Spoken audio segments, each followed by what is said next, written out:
जिसके जरिए मंत्री और मुख्यमंत्री, जो चुनी हुई सरकार है, जो चुनी हुई कैबिनेट है, उसके ऊपर हर जगह इन्होंने एक अफसर को बिठा दिया। अब डिपार्टमेंट्स में मंत्री की नहीं चलेगी, अफसर की चलेगी। अफसर को मंत्री का बॉस बना दिया। कैबिनेट के अंदर कैबिनेट की नहीं चलेगी, चीफ सेक्रेटरी की और एलजी की चलेगी, उसके ऊपर उन्होंने चीफ सेक्रेटरी को बिठा दिया। एक ये कहने को एक अथॉरिटी बना दी। अथॉरिटी के अंदर 2 अफसर केंद्र सरकार के होंगे और एक मुख्यमंत्री होगा। तो इसके अंदर मुख्यमंत्री के ऊपर 2 अफसरों को बिठा दिया। तो हर जगह इन्होंने अफसरशाही को सारा कंट्रोल दे दिया और अफसरशाही केंद्र सरकार कंट्रोल करेगी। अफसरों के ऊपर केंद्र सरकार का कंट्रोल होगा, सर्विसेज के जरिए और विजिलेंस के जरिए। तो एक तरह से केंद्र सरकार दिल्ली सरकार को अफसरों के जरिए चलाना चाहती है। हमारा देश एक जनतंत्र है, भारत एक जनतंत्र है और संविधान, भारत का संविधान की मूल आत्मा यही है कि हम एक जनतंत्र हैं। जनता सरकार चुनती है और उस सरकार को काम करने के सारे अधिकार होते हैं और वो सरकार, चुनी हुई सरकार, अफसरों के जरिए काम करती है। वो अफसर चुनी हुई सरकार को रिपोर्ट करते हैं। ये शायद दुनिया के इतिहास में पहली बार भारतीय जनता पार्टी ने ऐसा षड्यंत्र रचा है कि अब अफसर जो है वो चुनी हुई सरकार के ऊपर होंगे। क्यों? क्योंकि उन अफसरों के ऊपर केंद्र सरकार का कंट्रोल है। केंद्र सरकार उन अफसरों को कंट्रोल करती है, किसी को भी ट्रांसफर कर सकती है, किसी को सस्पेंड कर सकती है। अफसरों के ऊपर केंद्र सरकार का कंट्रोल है और अफसर जो है वो मंत्रियों के ऊपर बैठेंगे। तो जैसे किसी भी डिपार्टमेंट में मंत्री जो है वो अगर कोई आदेश देगा तो अफसर डिसाइड करेगा कि आदेश सही है कि गलत है।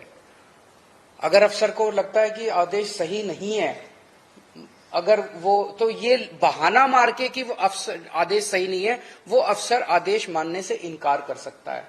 सरकार कैसे चलेगी ऐसे? हम मान लो कहते हैं कि 2 स्कूल बनाने, अफसर कहते हैं नहीं, इस दिल्ली में स्कूलों की जरूरत नहीं है। अगर अफसर लिख दे फाइल पे दिल्ली में स्कूलों की जरूरत नहीं है तो स्कूल नहीं बनेंगे। हम मान लो कहते हैं कि मोहल्ला क्लिनिक 100 और बनने चाहिए। चुनी हुई सरकार कहती है, हम तो जनता में घूमते हैं, हम कहते हैं भाई जनता मांग रही है इस इलाके में करोल बाग में एक मोहल्ला क्लिनिक बनाओ। अफसर कहता है नहीं, करोल बाग में मोहल्ला क्लिनिक की जरूरत नहीं है, बस फिर मोहल्ला क्लिनिक नहीं बनेगा। हम कहते हैं यहाँ पे पानी गंदा आ रहा है, अफसर लिख देता है पानी ठीक आ रहा है, पानी ठीक आ रहा है, फिर अफसर ने लिख दिया पानी ठीक आ रहा है। फिर हम कहते हैं यहाँ पे गंदगी बहुत ज्यादा हो गई है, अफसर कहता है नहीं गंदगी नहीं है, सही है, तो बस फिर सही है। तो ये अफसर को पावर दे दी। कैबिनेट जितने निर्णय लेगी, कैबिनेट मतलब सुप्रीम बॉडी, चुनी हुई सरकार की सुप्रीम बॉडी, जिसमें सारे मंत्री होते हैं, मुख्यमंत्री उसका अध्यक्ष होता है। तो कैबिनेट जो भी निर्णय लेगी वो निर्णय सही है कि गलत है, ये चीफ सेक्रेटरी डिसाइड करेगा।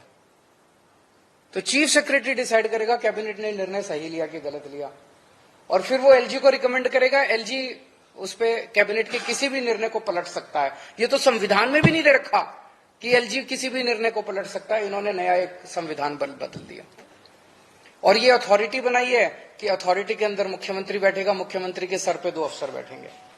तो ये एक बहुत बड़ा षड्यंत्र है। अथॉरिटी की जो मीटिंग है, अथॉरिटी कितना फ्यूटाइल एक्सरसाइज है इससे आप समझ सकते हो। ये पहली मीटिंग हुई, इसके पहले एक फाइल आई मेरे पास 15 दिन पहले, लास्ट वीक ऑफ मई में। उस फाइल में वो एक ऑफिसर को सस्पेंड करना चाहते थे। उसको फाइल को पढ़ने के बाद मेरी 3-4 क्वेरीज थी, क्लैरिफिकेशंस थे। तो मैंने फाइल पे लिखा कि ये 3-4 मेरे क्लैरिफिकेशंस हैं और इनका जवाब दिया जाए, उसके बाद मैं बताऊंगा कि मीटिंग किस दिन होगी, कितने बजे होगी और कहां होगी। वो 3 या 4 क्लैरिफिकेशंस, क्वेश्चंस मैंने लिख के फाइल पे भेजे। वो फाइल मेरे पास फिर वापस नहीं आई, वो फाइल सीधे एलजी के पास चली गई और उस फाइल पे लिखा गया कि अथॉरिटी के 3 मेंबर में से 2 मेंबर्स की सहमति हो गई है, 1 मेंबर की सहमति नहीं है, इसीलिए इसको अप्रूव कर।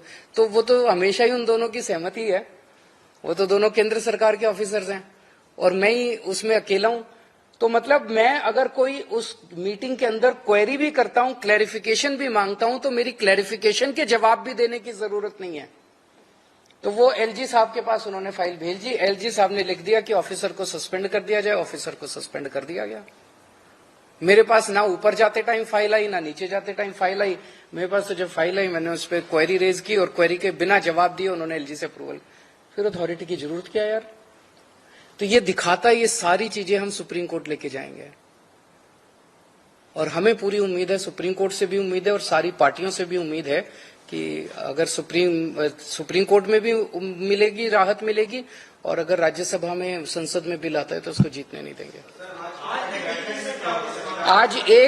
आज एक मुद्दा था जिसमें एक ऑफिसर के ऊपर कुछ डिसिप्लिनरी प्रोसीडिंग्स थी, उसने ये फॉरेंसिक लैब में कुछ गड़बड़ की थी, उस पे वो ब्लैक एंड व्हाइट मुद्दा था, उसमें तीनों की सहमति थी कि इसको सस्पेंड कर, इसके खिलाफ डिसिप्लिनरी प्रोसीडिंग शुरू की जाए। यानी आप ये कहना चाह रहे हैं कि अथॉरिटी की बैठक से पहले ही निर्णय ले लिया जाता है और आपको सिर्फ बताया नहीं, जानकारी नहीं दी जाती। पिछली वाली जो मीटिंग थी उसमें मैंने जैसे बताया, मेरे पास फाइल आई कि इस अफसर को सस्पेंड किया जाए। मैंने कहा कि इसको क्यों सस्पेंड किया जाए, इसके लिए 3 क्लैरिफिकेशन मैंने मांगी। वो 3 क्लैरिफिकेशन का जवाब देना चाहिए था कि ये कारण है। वो 3 क्लैरिफिकेशंस के जवाब देने की बजाय उन्होंने फाइल सीधे एलजी को भेज दी कि अथॉरिटी के 3 सदस्यों में से 2 सदस्य तैयार हैं। वो दोनों तो उनके अफसर हैं अपने ही, उन दोनों ने साइन कर दिए। मुख्यमंत्री की इनको जरूरत ही नहीं है। जनतंत्र गया, जनतंत्र की ऐसी तैसी।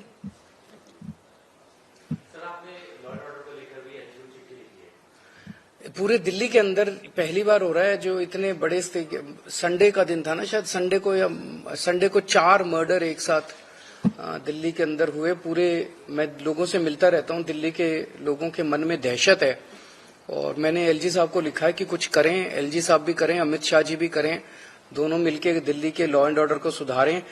जैसे दिल्ली में हमने एजुकेशन ठीक कर दी, हमारे पास जो जो क्षेत्र थे उनमें से कई क्षेत्र ठीक कर दिए। अगर आज लॉ एंड ऑर्डर, पंजाब में हमारे पास लॉ एंड ऑर्डर पहली बार आया। शुरू में आपने देखा कितनी दिक्कत हुई क्योंकि वो पुरानी सरकारों ने कितना गंद मचा रखा था।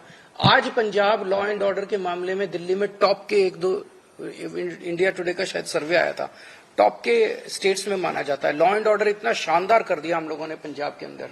दिल्ली में अगर लॉ एंड ऑर्डर हमें दे दिया जाए, अगर पुलिस का कंट्रोल हमें दे दिया जाए दिल्ली के अंदर, देखिए हम कितना अच्छा लॉ एंड ऑर्डर करके दिखाते हैं। तो एलजी साहब को मैंने लिखा, पहले थाना लेवल कमिटीज होती थी हर विधानसभा के अंदर, हर थाने के ऊपर। उस थाना लेवल कमेटी का अध्यक्ष होता था लोकल एमएलए और उसके नीचे आरडब्ल्यूएस होती थी, उसमें काउंसलर्स होते थे सारे उस इलाके के, उसमें वहां के प्रबुद्ध नागरिक होते थे। महीने में एक बार ये कमेटी मिला करती थी। इस कमेटी को रिवाइव करने की जरूरत है। 2013 में जब से हमारी सरकार बनी 15 में, तब से ये थाना लेवल कमेटी को डिसमेंटल कर दिया गया था। इसको दोबारा रिवाइव करना चाहिए।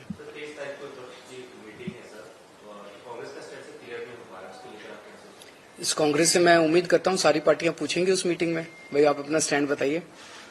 और मैं समझता हूं कि सबसे पहला उस मीटिंग का सबसे पहला एजेंडा होगा अध्यादेश, कि दिल्ली के अंदर जनतंत्र को खत्म करने के लिए, और मैं वहां सारी पार्टियों को समझाऊंगा, टेक्निकली भी कॉन्स्टिट्यूशन लेके जाऊंगा, मैं संविधान लेके जाऊंगा, कि आप ये ना समझें कि ये दिल्ली आधा राज्य है इसलिए दिल्ली के बारे में ये अध्यादेश आया है। ये अध्यादेश तमिलनाडु में भी आ सकता है, ये अध्यादेश महाराष्ट्र में भी आ सकता है, वेस्ट बंगाल में भी आ सकता है, पंजाब में भी आ सकता है। कंकरेंट लिस्ट की जितने सब्जेक्ट्स हैं, केंद्र सरकार अगर इसी तरह का अध्यादेश लाती है तो फुल स्टेट्स के अंदर भी कंकरेंट लिस्ट के सब्जेक्ट्स को वो खत्म कर सकती है। इलेक्ट्रिसिटी हो गया, एजुकेशन हो गया, कई सारे सब्जेक्ट्स हैं कंकरेंट लिस्ट के अंदर जिनको इस किस्म का अध्यादेश लाके फुल स्टेट्स के अंदर खत्म किया जा सकता है। Thank you.